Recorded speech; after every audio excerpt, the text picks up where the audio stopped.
എന്താ ജാഫർ മാഷേ? തലയ്ക്കൊക്കെ ഒരു വെട്ടും പൊട്ടൊക്കെ കാര്യമായിട്ട് പരിക്കുണ്ടല്ലോ. ഒന്നും പറയണ്ടെന്റെ സുധീഷേട്ടാ. കലാമേളയ്ക്ക് ജഡ്ജായി പോയപ്പോൾ ഒരു സംഘഗാന മത്സരത്തിന് മാർക്കിട്ടതാ. റിസൾട്ട് വന്നപ്പോ ഞങ്ങൾക്കാ ഫസ്റ്റ് കിട്ടാറ് എന്നും പറഞ്ഞ് 2ാം സ്ഥാനം കിട്ടിയ സ്കൂൾ പിള്ളേര് എന്നെ പിടിച്ച് നല്ലോണം മാർക്കിട്ടു. അതിന് പിള്ളേരിങ്ങളെ പിടിച്ചടിക്കേ. എന്റെ ദേവിയെ, ഇവറ്റകളെ ഒന്നും നോക്കാനും പോക്കാനും ആളില്ലാതെ പോയി. എന്താ ക്ലാസ്സിൽ നിന്നൊക്കെ പഠിക്കണേന്നാവോ? എല്ലാ കൊല്ലവും അവറ്റകൾ കൈക്കൂലി കൊടുത്ത് ജയിക്കാറാ പതിവ് എന്നാ ഞാൻ പിന്നെ അറിഞ്ഞത്. നിങ്ങൾക്കറിയോ സതീഷേട്ടാ, കഴിഞ്ഞ വർഷം SSF പിള്ളേരുടെ സാഹിത്യ പരിപാടിക്ക് എന്നെ ജഡ്ജായി വിളിച്ചിരുന്നു. അച്ചടക്കൊക്കെ നമ്മുടെ പിള്ളേരെ അവരിൽ നിന്ന് കണ്ടു പഠിക്കണം. ആ മക്കൾക്കൊക്കെ എന്തൊരു ആവേശാന്നോ. റിസൾട്ട് വരുമ്പോഴൊക്കെ അതൊന്ന് കാണേണ്ടതാണ്. നമ്മളും അറിയാതെ ത്രില്ലടിച്ചു പോകും. എന്നാലോ അച്ചടക്കം കഴിഞ്ഞിട്ടേ ഉള്ളൂ എല്ലാം. ആഹാ,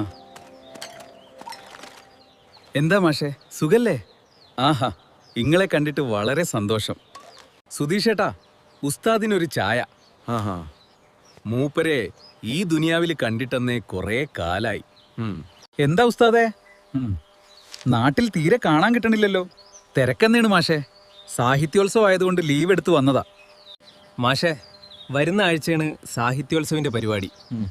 നിങ്ങൾ ഇക്കുറിയും മാപ്പിളപ്പാട്ടിന് ജഡ്ജായി നിങ്ങൾ തന്നെ വരണോട്ടോ. ആഹാ, ബെസ്റ്റായി.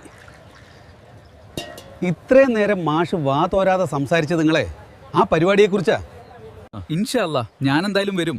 അവിടെ ഒന്നും വന്നില്ലെങ്കിൽ പിന്നെ എവിടെ പോവാനാ എൻ്റെ ഉസ്താദേ? നെറികെട്ട കുട്ടികളെ കൊണ്ട് മേഷന്മാർക്ക് അടി കിട്ടാനല്ലേ ഇപ്പോ യോഗം. നമ്മളെ ജാഫർ മാഷ് മാപ്പിളപ്പാട്ട് സ്പെഷ്യലിസ്റ്റാ. ജഡ്ജ്മെന്റിന് മാഷിനെ തന്നെ ക്ഷണിക്കാൻ ഷാക്കിർ ഉസ്താദ് പറഞ്ഞിരുന്നു. മൂപ്പരെ കണ്ടപ്പോ അതിനായിട്ട് തന്നെ വന്നതാ.